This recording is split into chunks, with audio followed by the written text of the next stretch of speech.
Hey guys, today we're going to make banana pudding shake. And I don't know about you guys, but when I was a kid, banana pudding was the bomb. So we're gonna make a shake that tastes just like that today. So what we have to do that are we're gonna be using our banana caramel Formula 1. We're going to be using our vanilla protein base. And as always, it's important for those two to go together to have your shake turn out right. We've got 2 cups of ice, 3/4 of a cup of water. We have 1/2 of a graham cracker crumbled up right here. And we're going to use 1 teaspoon of sugar-free cheesecake pudding mix. We're gonna put everything in the blender together at once.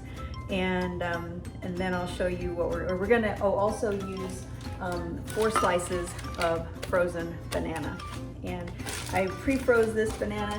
It's important that when you're freezing the bananas that you lay them out flat and freeze them on something you can get them off of, like wax paper or parchment paper.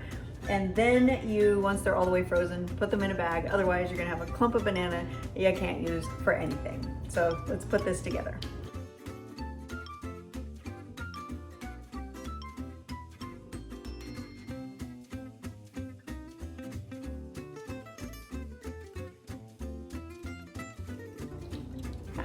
All right, so we have this all blended up. Here's about the texture you want it to look like, and nice and thick. And you know, I can tell you that to get the consistency that you want just takes time in the blender and a little bit of patience.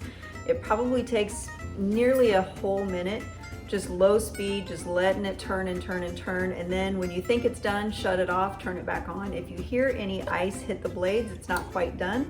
If you don't hear any ice hit the blades, you are probably good to go. So now what we're gonna do is we're gonna put just a little bit of our graham cracker in the bottom, like the crust of the most delicious banana pudding you ever had when you were a kid. We're gonna pour the whole shake right into the cup. Even all the good stuff stuck in the bottom. There we go. Thanks for coming to my party. Okay, now a little bit of whipped topping on top.